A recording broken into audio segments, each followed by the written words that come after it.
4 वर्षांनंतर दिनांक 6 जून 2022 भीमा कोरेगाव एल्गार परिषद खटल्यात आम्हाला अटक होऊन आज 4 वर्ष झाली. प्राध्यापक शोमा सेन, ॲडव्होकेट सुरेंद्र गडलिंग, रोना विल्सन, महेश राऊत आणि सुधीर ढवळे यांना 6 जून 2018 रोजी अटक करण्यात आली. 28 ऑगस्ट 2018 रोजी दुसऱ्या अटक सत्रात क्रांतिकारी कवी वरवरराव, advocate Sudha Bharadwaj, advocate Arun Ferreira व वर्णन गोंसाल्विस यांनाही अटक करण्यात आली. त्यापैकी वरवरराव व सुधा भारद्वाज सध्या जामिनावर आहेत. या खटल्यात अटक झालेले आम्ही एकूण 16 जण आहोत. आता आम्ही सर्वच कोण आहोत आणि आम्हाला कोणत्या गुन्ह्यासाठी अटक झाली आहे हे सारं आपण जाणताच. दुर्दैवानं आमच्यापैकी फादर स्टॅन स्वामी यांचा या व्यवस्थेनं कैदी अवस्थेतच बळी घेतलाय. पण आज या निमित्तानं आम्ही एवढंच सांगू इच्छितोय की आमच्यासोबत जे काही घडलंय ते काही विशिष्ट नाही. दलित, आदिवासी, वंचित आणि महिलांच्या न्याय व हक्कांसाठी उभे असलेले आणि देशातील सत्ताधारी शक्तींविरोधात वेळोवेळी तीव्र मत व्यक्त करणारे अनेक कार्यकर्ते, विद्यार्थी, लेखक, कवी, विचारवंत, पत्रकार आणि एकूणातच लढणाऱ्या जनतेला लक्ष्य केलं जातंय. अनेकांना जेरबंद करून असहमतीचा आवाज चूप केला जातोय. त्यासाठी दहशतवादी कायद्यांचा सर्रास वापर होतोय. वाईट असं की या कायद्यामुळं व्यक्तीला स्वतःच्या बचावासाठी काहीही करता येत नाही आणि जामीन मागितलाच तर तो कोर्टाकडून बिनदिक्कतपणे नाकारला जातो. आत्ताची आकडेवारी सांगते की या कायद्याअंतर्गत जामीन मिळण्यासाठी भारतात सरासरी 5 ते 10 वर्ष आणि महाराष्ट्रात तर तब्बल 8 ते 10 वर्ष व्यक्तीला तुरुंगातच खितपत पडून राहावं लागतं. माणसाचं सामाजिक, आर्थिक, मानसिक आणि भावनिक जीवन मातीमोल करण्यासाठी सत्ताधाऱ्यांनी असा सारा तामझाम रचलाय. पण माणसांना ओळखण्यात ते नेहमीच चुकत आले.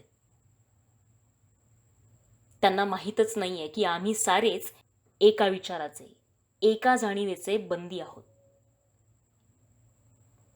मुळात सत्ताधाऱ्यांनी जशी सत्सत विवेक बुद्धीपासून फारकत घेतलीये तसं आमचं नाहीये.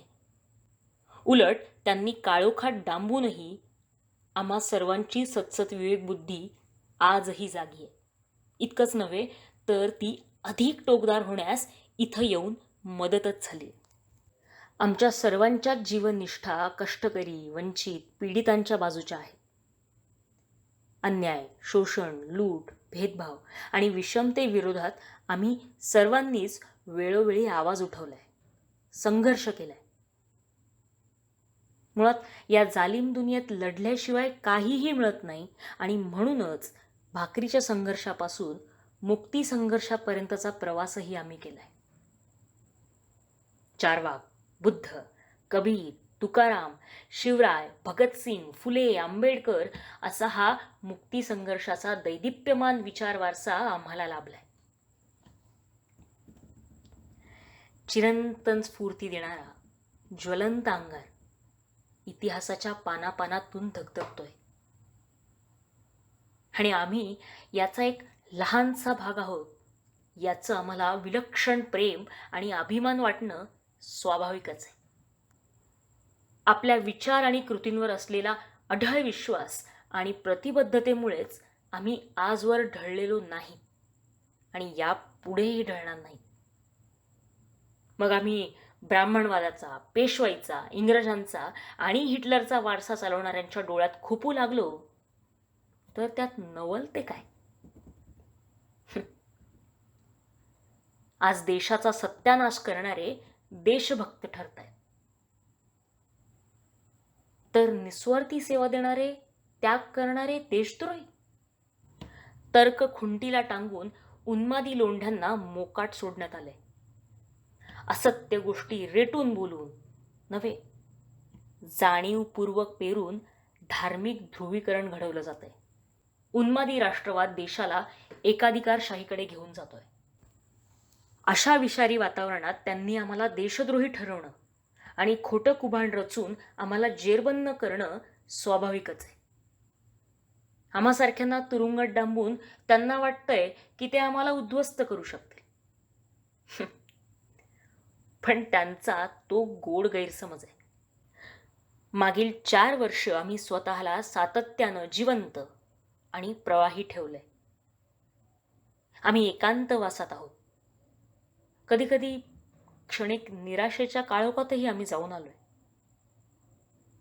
पण मात्र सुटकेसाठी कुणासमोरही कधीच दया याचना केली नाही. या उलट आमच्यातीलच कुणी प्रतिकाराच्या कविता केल्यात, कुणी स्वातंत्र्यावर, आझादीवर, तर कुणी प्रेमावर गाणी लिहिलीत आणि ती जोशानं गायलीही. कुणी कथा, कादंबऱ्या, तर कुणी लेख, पुस्तकं लिहिली. कुणी खटल्यातील बनावट कथानकाचा पर्दाफाश केलाय, तर कुणी खटल्यातून बचावाची कष्टप्रद तयारी केली. कुणी इतर कैद्यांशी मैत्री करत माणुसकीचं नातं जोडलंय, तर कुणी अगदी तुरुंगातही प्रबोधनाचा जागर घडवून आणलाय. वास्तविकतः जनविरोधी व्यवस्थेसाठी कारागृह म्हणजे एक दडपणुकीचं प्रभावी हत्यारच. अत्यंत मूलभूत सुविधा ज्यावरून विकास पारंपरिकपणे मोजला जातो, अगदी त्याही सुविधा या कारागृहात नाही. म्हणून मग इथं पावलोपावली होणाऱ्या अन्यायाविरोधात आवाज उठवणं, संघर्ष करणं ही आमची इथली नित्याची बाब झाली. इथे तुम्हाला तुमची स्पेस तयार करावी लागते. मग कारागृह होतं थोडं जगण्यालायक, थोडं मानवी. हा संघर्ष निरंतर सुरू आहे. खरं तर आयुष्याची कैक वर्ष इथं घालवलेल्या अगणित कैद्यांपुढं आमची ही 4 वर्ष काहीही नाही. इतकी वर्ष ते इथं राहिले. पण तरीही हे कैदी रोज हसत हसत दिवस रात्र घालवतात. त्यांच्याकडे बघून आम्हाला एक विलक्षण प्रकारची शक्ती मिळते. ते अशा अमानवी ठिकाणी कितीतरी आशेनं येणारा प्रत्येक दिवस जगतायत. पुस्तक, साहित्य, कला या व्यतिरिक्तही अस्तित्वात असलेला त्यांचा हा आशावाद आमच्या दैनिक जीवनाचा जणू ऑक्सिजनच आहे. दररोज भयंकर आणि हिंसक बातम्यांनी खच्चून भरलेली वर्तमानपत्र वाचत असताना इथली ही दयाळू आणि संवेदनशील मनाची माणसं आमच्या कायम सोबत आहेत. आम्ही सर्व तरुण, मध्यमवयीन व वयस्कर वयाची संवेदनशील आणि भावनाशील माणसं आहोत. आम्ही परिवर्तनशील राजकारणामध्ये आहोत कारण आम्ही माणसं आहोत. आणि म्हणूनच या बंदिस्त अवस्थेतही आम्ही माणुसकीचा हा संघर्ष इथंही सुरूच ठेवून आहोत. आम्ही गेल्या 4 वर्षांपासून जेरबंद आहोत. आपल्या मित्र आणि कुटुंबियांपासून कोसो दूर आहोत. आम्हाला साथीदारांच्या मैत्रीपासून, त्यांच्या प्रेमापासून आणि सहवासापासून वंचित ठेवण्यात आले. आमचंही हृदय धडधडतंय प्रेमासाठी आणि स्वातंत्र्यासाठी. पण रोजच्या आयुष्यात आमच्या अनुपस्थितीला आपण ज्या धैर्य, संयम, ताकद आणि सहनशीलतेनं सामोरे जात आहात, हे पाहणं आमच्यासाठी प्रचंड आंतरिक बळ देणार आहे. विश्वास अधिक पक्का करणार आहे. आम्ही आपणाकडनंच शिकतोय की एकाच वेळी प्रेम आणि संघर्ष कसा करावा ते.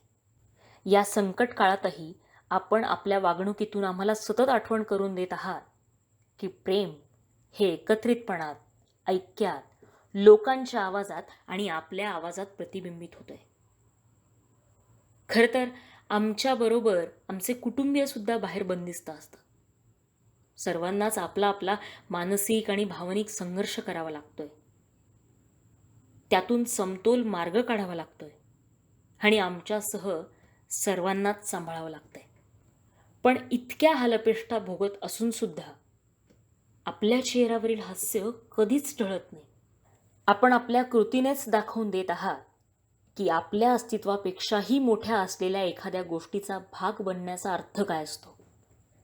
आणि म्हणूनच आपण सरकारी जलपक टोळ्यांच्या असत्य माऱ्यासमोर धाडसानं उभे आहात आणि तो मारा सहज पण धैर्यानं परतवून लावत आहात. कारण आपण सत्य घेऊन उभे आहात, सत्याच्या बाजूने आहात आणि तीच आपली खरी ताकद आहे. आम्ही जाणतो की आपण पदरमोड करून नियमित मनी ऑर्डर, पुस्तके, कपडे, औषधी पाठवत आहात. तसेच आपले अनेक सहानुभूतीदार कायदेशीर कामासाठी मोठा आर्थिक हातभार उचलत आहेत. आणि या जगात ज्या काही प्रेमाच्या आणि न्याय्य गोष्टी शिल्लक आहेत त्या केवळ आपल्यामुळेही, असा ठाम विश्वास वाटतो. आपण व आपल्या सहकारी वकिलांच्या प्रयत्नांतून अमेरिकेतील आर्सेनल या स्वतंत्र फॉरेन्सिक संस्थेला सत्ताधाऱ्यांनी रचलेल्या इलेक्ट्रॉनिक बनावट पत्रपुराव्यांचा जाहीर पर्दाफाश करण्यात यश मिळालंय. हीच आमच्या निर्दोषत्वाची पावती आणि पुरावा आहे.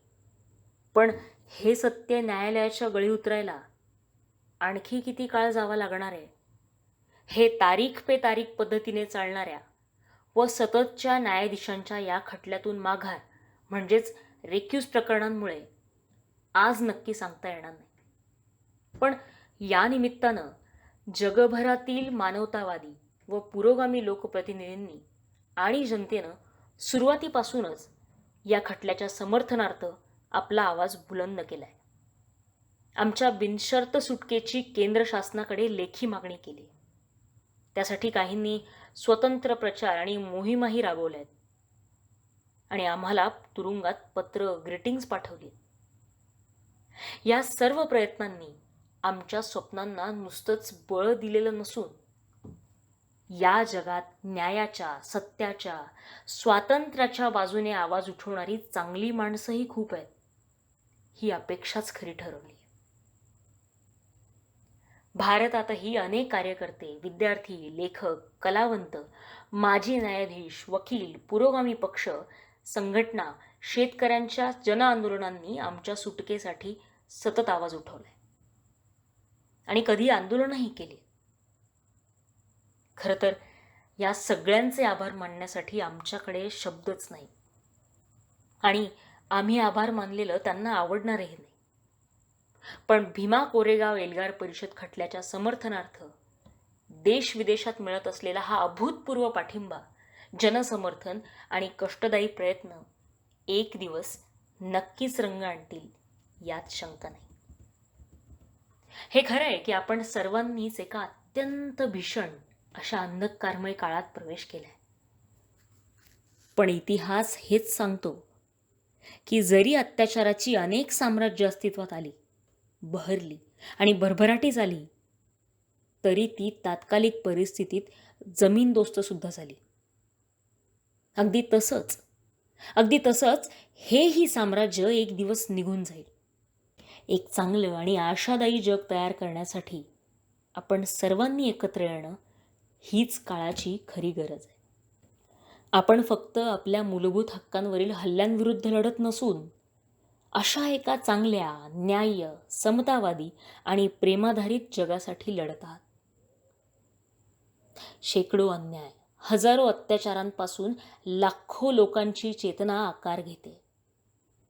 सत्ताधाऱ्यांचं जुलमी राज्य आणि त्यांचं सफेद झूट हीच आज जनतेची ताकद बनते आणि हीच ताकद एक दिवस विचारांसाठी कैदी बनलेल्यांना या कारागृहातून मुक्त करेल. आमचा हा आशावाद एक दिवस साहिरच्याही ओळींना जिवंत करेल. जब धरती करवट बदलेगी, जब कैद से कैदी छूटेंगे, जब धरती करवट बदलेगी, जब कैद से कैदी छूटेंगे, जब पाप घरोंदे फूटेंगे, जब जुल्म के बंधन टूटेंगे, जेलों के बिना जब दुनिया की सरकार चलाई जाएगी, वो सुबह कभी तो आएगी, वो सुबह हम ही से आएगी. 6 जून 2022. प्राध्यापिका शोमा सेन, ॲडव्होकेट सुरेंद्र गडलिंग, रोना विल्सन, महेश राऊत, सुधीर ढवळे.